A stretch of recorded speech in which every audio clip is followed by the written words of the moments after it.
നമസ്കാരം. ആദ്യമായി എൻ്റെ ചാനലിലേക്ക് എല്ലാവർക്കും സ്വാഗതം. ഇന്നത്തെ വീഡിയോയിൽ നമ്മൾ കേൾക്കാൻ പോകുന്നത് എന്താണ് ഈഡിപ്പസ് കോംപ്ലക്സ്, ആരാണ് ഈഡിപ്പസ് രാജാവ്, തമ്മിലുള്ള ബന്ധം എന്താണ് എന്നതൊക്കെ സംബന്ധിച്ചിട്ടുള്ള വിവരങ്ങളാണ്. അപ്പോൾ ഈഡിപ്പസ് കോംപ്ലക്സ് അറിയുന്നതിന് മുൻപായിട്ട് നമുക്ക് ആദ്യം ഈഡിപ്പസ് രാജാവിനെ കുറിച്ച് നമുക്കറിയണം, അല്ലേ? അപ്പോൾ ഈഡിപ്പസ് രാജാവ് ആരാണ്, എന്താണെന്നുള്ളതൊക്കെ നമുക്ക് അറിയാം.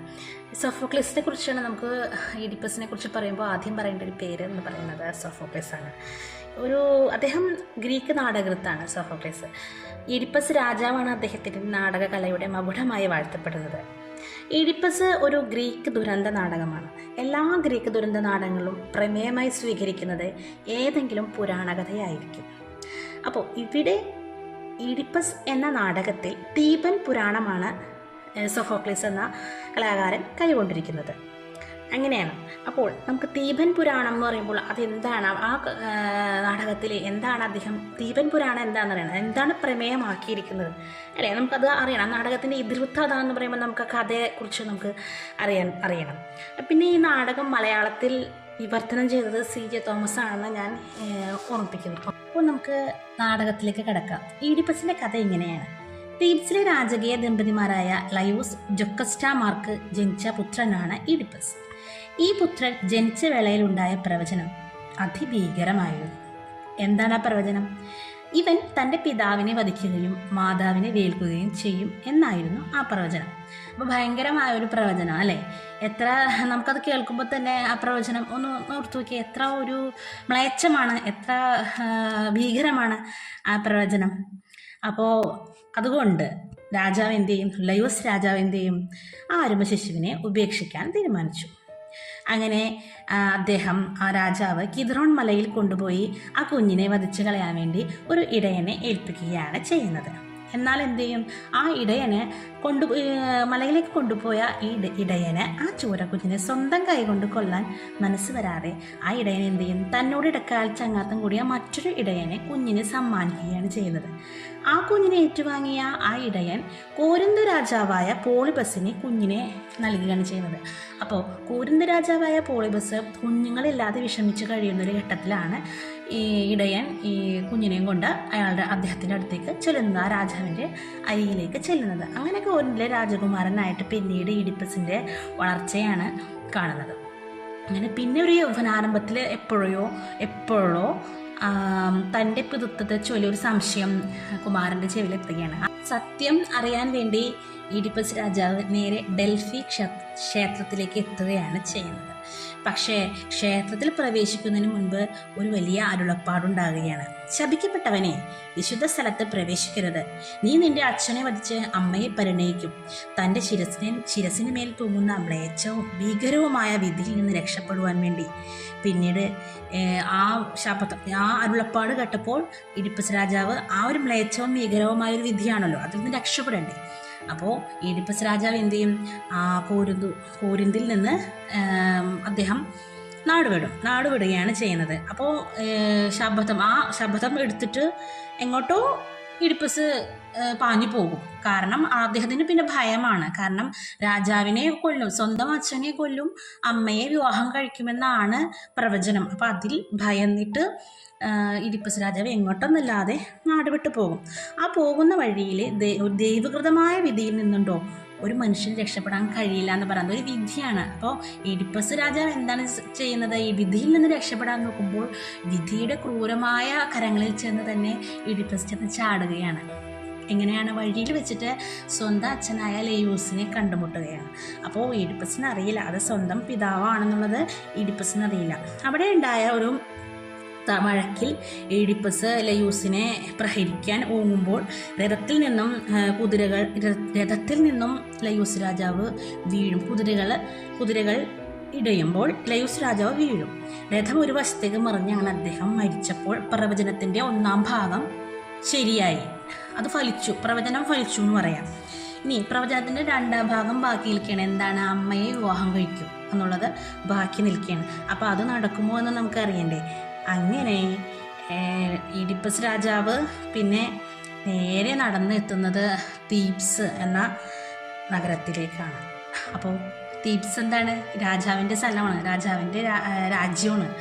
ഈഡിപ്പസ് രാജാവിൻ്റെ രാജ്യമാണ് തീപ്സ്. തീപ്സിലേക്ക് ഈഡിപ്പസ് ഒന്നും അറിയില്ല. ഈഡിപ്പസിന് താൻ മൂലം മരണപ്പെട്ടത് സ്വന്തം പിതാവാണെന്നുള്ളതൊന്നും അറിയില്ല. താൻ ഇനി കാണുവാൻ പോകുന്നത്, എത്തിപ്പെടുന്നത് തൻ്റെ സ്ഥലത്താണ്, തൻ്റെ മാതാവിനെയാണ് കാണാൻ പോകുന്നതെന്നും ഈഡിപ്പസിന് അറിയില്ല. ഈഡിപ്പസ് ആ പ്രവചനം ഫലിക്കാൻ പാടില്ലല്ലോ എന്ന് വെച്ചിട്ടാണ് സ്വന്തം നാട്ടിൽ നിന്ന്, ജനിച്ചു വളർന്ന നാട്ടിൽ നിന്ന് ഈഡിപ്പസ് പോരുന്നത്. പക്ഷേ ഈഡിപ്പസിൻ്റെ സത്യാവസ്ഥകളൊന്നും അറിയില്ല. അങ്ങനെ ലൈവൂസ് ആണ് പിതാവിൻ്റെ പേര്.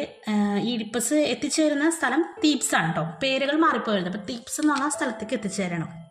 അവിടെ ആ നാടിനെ, തീപ്സിനെ ഒരു ദുർബോധം ബാധിച്ചിരുന്നു. ആ ഭൂതം നഗര കവാടത്തിന് സമീപം ഒരു മലയിടയ്ക്ക് സ്ഥാനം ഉറപ്പിച്ചിരുന്നു. ആ വഴി കടന്നു പോകുന്നവരോടെല്ലാം അത് ഒരു കടങ്കഥ ചോദിക്കും. ഉത്തരം പറയാൻ കഴിയാത്തവരെ കൊന്നുകളയുകയും ചെയ്യും. ഉത്തരം പറയാൻ കഴിഞ്ഞവർ ആരും വന്നിട്ടില്ല. എല്ലാവരും ഉത്തരം തെറ്റി അത് കൊന്നുകളയുകയും ചെയ്യുന്ന പതിവാണ് അവിടെ നടക്കുന്നത്. ആളുകൾക്ക് ആ വഴി പോകാതെയും പറ്റില്ല. അങ്ങനെയാണ് ഒരു വിചിത്രമായ വിളംബരം അവിടെ ഉണ്ടാവുന്നത്.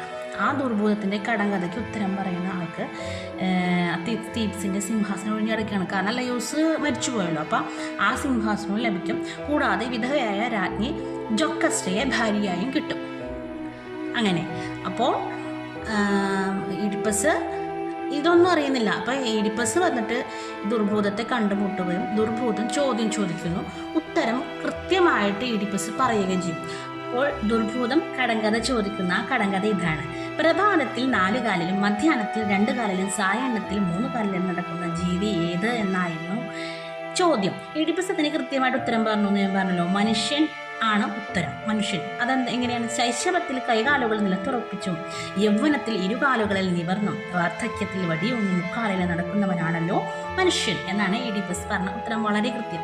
അപ്പോൾ ആ ഈഡിപ്പസിൻ്റെ ഉത്തരത്തിന് മുന്നിൽ തോറ്റ ദുർബോധം മലയുടെ ശിഖരത്തിൽ നിന്ന് ചാടി തല കുത്തനെ വീണ് അത് മരിച്ചു. അങ്ങനെ തീപ്സിനെ വലിയൊരു ആപത്തിൽ നിന്ന് ഈഡിപ്പസ് രക്ഷിക്കുകയും പിന്നെ അവിടുത്തെ രാജാവായി മാറുകയും.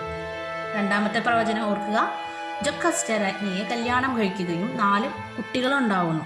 4 കുട്ടികൾക്ക് ജന്മം നൽകുകയും ചെയ്യുമെന്നാണ് പറയുന്നത്, നാടകത്തിൽ പറയുന്നത്. അപ്പോൾ രണ്ടാമത്തെ പ്രവചനവും ഫലിച്ചു. വിധിയിൽ നിന്ന് രക്ഷപ്പെടാൻ വേണ്ടിയാണ് ഭയന്ന് ഓടിയതാണ് ഈഡിപ്പസ്. പക്ഷെ വിധിയുടെ ക്രൂരമായ കരങ്ങളിലേക്ക് തന്നെ ഈഡിപ്പസ് വന്ന് ചാടുകയും ചെയ്തു. സത്യങ്ങളൊക്കെ ഈഡിപ്പസ് രാജാവ് അറിയണമല്ലോ. അപ്പം അതിലോട്ടാണ് ഇനി നമ്മൾ പോകുന്നത്. ഈഡിപ്പസ് ദേവനല്ലെങ്കിലും മനുഷ്യരുടെ ഏറ്റവും മഹാനാണ് എന്ന് പുരോഹിതൻ സാക്ഷ്യപ്പെടുത്തുന്നുണ്ട് നാടകത്തിൽ. ആ പ്രശംസയ്ക്ക് തികച്ചും അർഹനാണെന്ന് തെളിയിക്കുന്ന വിധമാണ് ഈഡിപ്പസിൻ്റെ പെരുമാറ്റവും. മനുഷ്യരിൽ ഏറ്റവും ശ്രേഷ്ഠൻ എന്ന രാഷ്ട്രത്തിൻ്റെ മുഴുവൻ ആദരവിന് പാത്രമായ ആ നിമിഷങ്ങളിലാണ് അദ്ദേഹത്തിൻ്റെ പതനം ആരംഭിക്കുന്നത്. അദ്ദേഹം എന്ന് പറയുമ്പോൾ ഒരുപാട് അദ്ദേഹത്തിന് പ്രശസ്തി ലഭിക്കുകയാണ്. കാരണം ആ തീപ്സിനെ അദ്ദേഹം രക്ഷിച്ചു. പിന്നെ അദ്ദേഹത്തിന് ഒരുപാട് നല്ല ഭരണം ഒക്കെ അദ്ദേഹം കാഴ്ചവെച്ചു. അങ്ങനെയാണ് പിന്നീട് എന്താണ് സംഭവിക്കുന്നത്? അവിടെ ലയൂസിൻ്റെ കൊലയ്ക്ക് പരിഹാരം ചെയ്തിട്ടില്ല. കൊലപാതക നഗരത്തിൽ തന്നെ ഒളിച്ചു നിൽക്കുന്നുണ്ടെന്നാണ് പറയണത്. അപ്പം ആ മാലിന്യം തുടച്ചു നീക്കാതെ തീപ്സിനെ ബാധിച്ച വ്യാധികളൊന്നും ഒഴിഞ്ഞു പോവുകയില്ല എന്നാണ് ഒരു വെളിപാട് കിട്ടി. ആരാണ് ലയൂസിൻ്റെ ഘാതകൻ എന്ന അന്വേഷണം പിന്നെ അവിടെ നിന്ന് ആരംഭിക്കുകയാണ്. പക്ഷേ ആരാണ് ലയൂസിൻ്റെ ഘാതകൻ? താൻ തന്നെയാണ്. അത് ഈഡിപ്പസ് രാജാവിനെ അറിയില്ല. ആ ചോദ്യത്തിൻ്റെ മുന ഈഡിപ്പസിൻ്റെ നേരെ തിരിയുന്നതാണ് പിന്നീട് തുടർന്ന് കാണുന്നത്. അങ്ങനെ ഇവിടെ വെച്ച് ചോദ്യത്തിന് 2 മുനകളുണ്ടാവുകയാണ്. ലയൂസിൻ്റെ ഘാതകൻ ആര് എന്ന ചോദ്യത്തിന് പുറമെ താൻ ആര് എന്ന ചോദ്യത്തിനും കൂടി ഉത്തരം കാണാനുള്ള തിടുക്കം ഈഡിപ്പസ് രാജാവ് അനുഭവിക്കുന്നുണ്ട്. ഇവയുടെ രണ്ടിൻ്റെയും ഉത്തരം ഒന്നു തന്നെയാണെന്ന് ആദ്യം തിരിച്ചറിയുന്നത് ജൊക്കസ്റ്റയാണ്. അവരാണ് ആദ്യം തിരിച്ചറിയുന്നത്. പക്ഷെ അത് ആ കാര്യം വെളിപ്പെടുത്തുന്നില്ല. അപകടത്തിലേക്കാണെന്ന് അറിയുന്ന റാണി എല്ലാ അന്വേഷണങ്ങളും അവസാനിപ്പിക്കാൻ യാചിക്കുന്നുണ്ട്. പക്ഷേ ഈഡിപ്പസ് അത് കേൾക്കുന്നില്ല. ഈഡിപ്പസ് അന്വേഷണങ്ങൾ തുടർന്നുകൊണ്ടിരിക്കുകയാണ്. പെട്ടെന്നൊരു ദിവസം കോരിന്തു രാജാവ് മരിച്ചിരിക്കുന്നു എന്ന വാർത്തയുമായി എത്തിച്ചേർന്ന സന്ദേശവാഹകനാണ് സംഭവങ്ങളുടെ ചടുലഗതിക്ക് കാരണമാകുന്നത്. അപ്പം ആരാണ് ആ സന്ദേശവാഹകൻ? അന്ന് ഈഡിപ്പസ് രാജാവ് കുഞ്ഞായിരിക്കുമ്പോൾ കോരിന്തു രാജാവിന് നൽകിയ ആ ഇടയനാണ് അയാൾ. അപ്പോൾ അയാൾ സത്യങ്ങളെല്ലാം പറയുകയാണ്. പരോക്ഷമായെങ്കിലും താൻ ആ മരണത്തിന് ഉത്തരവാദി എന്നാണ് ഈഡിപ്പസ് രാജാവ് പരിതപിക്കുന്നത്. കാരണം കോരിന്തു രാജാവ് അച്ഛനാണല്ലോ. അപ്പോൾ അച്ഛൻ്റെ മരണവുമായിട്ട് വരുമ്പോൾ ഒന്നാമത്തെ പ്രവചനം ഫലിച്ചു എന്ന്. കാരണം ഈഡിപ്പസ് വിശ്വസിക്കുന്നത് അപ്പോഴും കോരിന്തു രാജാവാണ് അദ്ദേഹത്തിൻ്റെ അച്ഛൻ എന്നാണ്. ഇതുവരെ സത്യങ്ങൾ തിരിച്ചറിഞ്ഞിട്ടില്ല. അപ്പോൾ താൻ നാട് വിട്ടു പോന്നു. അപ്പോൾ ആ ഒരു മനോദുഃഖത്തിൽ അദ്ദേഹം മരിച്ചതിന് താനും ഒരു കാരണക്കാരനാണെന്ന് കരുതി പ്രവചനത്തിലെ 1-ാം ഭാഗം സത്യമായി എന്ന് അദ്ദേഹം വിശ്വസിക്കുന്നു. ഇനി 2-ാം ഭാഗമുണ്ട്. 2-ാമത്തെ പ്രവചനം എന്താണ്? അമ്മയെ കല്യാണം കഴിക്കും. അപ്പോൾ അമ്മ ഇപ്പോഴും അവിടെ ജീവിച്ചിരിക്കുന്നുണ്ട്.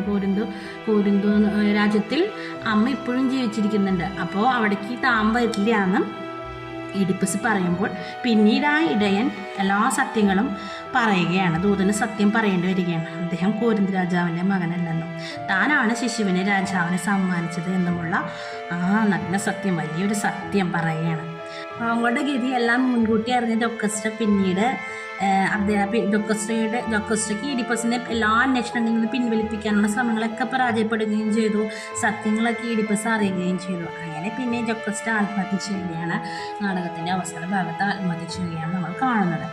അങ്ങനെ ലെയൂസിൻ്റെ ഘാതകനെ പിടികൂടി എന്ത് ശിക്ഷ നൽകുമെന്ന് ഈഡിപ്പസ് പ്രഖ്യാപിച്ചിരുന്നു അന്വേഷണ ഘട്ടങ്ങളിൽ.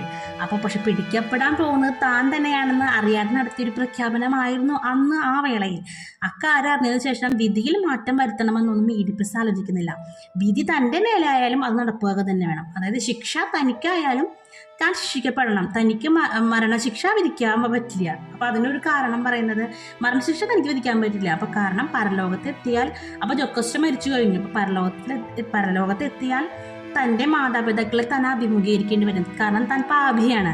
അപ്പോൾ പിതൃശയനത്തെ മലിനമാക്കിയ ഈ പിതൃഹന്താവ് എങ്ങനെ അവരുടെ മുമ്പിൽ ചെന്ന് നിൽക്കും? അപരലോകം തനിക്ക് ആഗ്രഹിക്കാൻ വയ്യാത്തതായി തീർന്നിരിക്കുന്നു. തീപ്സിൽ താൻ വസിച്ചു കൂടുന്നത് സാമാന്യമില്ല. അതുകൊണ്ട് രാജ്യഭ്രഷ്ടനാവുക എന്നത് അനിവാര്യം തന്നെ. മനുഷ്യരെ അഭിമുഖീകരിക്കുന്നതും അസാധ്യമാണ്. അതുകൊണ്ട് ജോക്കസ്റ്റയുടെ വസ്ത്രത്തിൽ കുത്തിയിരുന്ന ഒരു സ്വർണ്ണ സൂചി ഊരിയെടുത്തിട്ട് ഈഡിപ്പസ് തൻ്റെ 2 കണ്ണുകളിൽ വീണ്ടും വീണ്ടും കുത്തുകയാണ് ചെയ്യുന്നത്. അങ്ങനെയാണ് ഈഡിപ്പസ് നാടകം അവസാനിക്കുന്നത്. അപ്പോൾ ഇതാണ് ഈഡിപ്പസ് രാജാവിൻ്റെ കഥ. ഈഡിപ്പസ് ഏറ്റവും നിന്ദ്യമായ അവസ്ഥയിലാണ് ലാസ്റ്റ് ഭാഗങ്ങളിൽ എത്തി നിൽക്കുന്നതെന്ന് നമുക്ക് നാടകത്തിൽ കാണാൻ സാധിക്കുന്നുണ്ട്. ജന്മനിമിഷം മുതൽ തൻ്റെ ദുർവിധിയിൽ നിന്ന് രക്ഷപ്പെടാനുള്ള ശ്രമങ്ങളായിരുന്നു അദ്ദേഹം നടത്തിയത്.